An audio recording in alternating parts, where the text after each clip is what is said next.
네, 온라인상에서는 오늘 미국이 주도하는 기후 정상회의가 개막했습니다. 미중 정상을 포함해서 문재인 대통령 등 40여 개 나라 정상들이 화상으로 만나고 있는데요. 바이든 미국 대통령이 어떤 해법을 내놓을지, 또 미중 갈등 국면에서 두 나라가 협력을 모색할지 여부도 관심사입니다. 자세한 내용은 워싱턴을 연결해서 알아보겠습니다. 금철영 특파원, 네, 회의가 시작이 됐죠? 네, 약 3시간 전인 이곳 시간 22일 오전 8시에 회의가 시작돼서 현재 논의가 한창 진행 중인 상황입니다. 이번 회의는 오늘부터 이틀간 5개의 세션으로 나눠서 진행이 되는데 지금은 기후변화에 대한 해법을 모색하는 두 번째 세션이 진행되고 있습니다. 회의를 주도하고 있는 바이든 미국 대통령은 미래 세대를 위해 기후변화로 인한 위기에 국제사회가 서로 협력해서 적극 대처해야 한다는 취지의 개막 연설을 했습니다.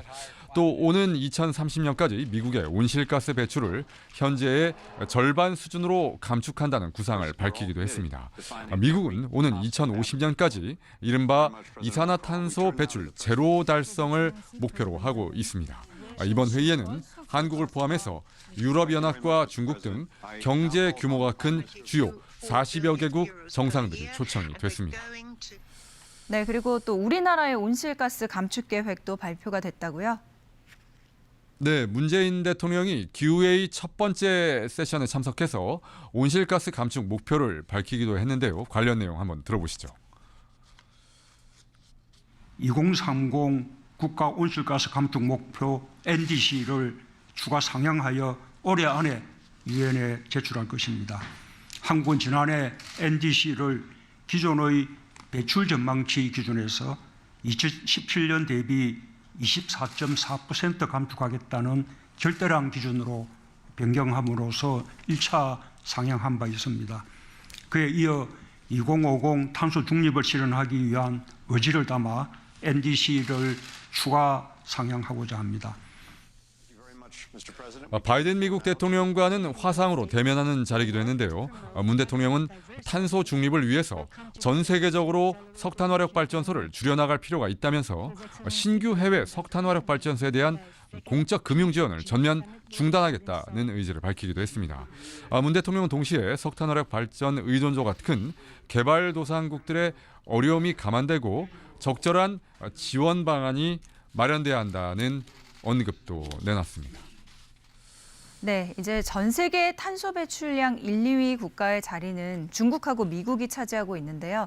따라서 이들의 협력이 없으면 해결이 어려울 것 같은데 협력 모색 이번에 가능할까요? 네, 현재 미중 두 나라가 정치, 경제, 사회, 문화, 과학기술 등 전 분야에서 날을 세우고는 있습니다만 이번 기후회의에서만큼은 협력을 얘기하고 있습니다. 미국 국무부는 이번 회의에 앞서 현재 기후위기에 대응하려면 국제협력과 공조가 필수적이라면서 중국의 적극적인 동참을 우회적으로 촉구를 했습니다. 전 세계 탄소 배출량 1, 2위를 중국과 미국이 기록하고 있는 만큼 미중 간의 공조가 필요하다는 인식에 따른 것입니다. 중국 외교부는 충돌과 대결이 아닌 상호 존중과 윈윈의 정신으로 협력과 안정에 기초한 미중 관계 발전을 기대한다 이렇게 밝히기도 했습니다.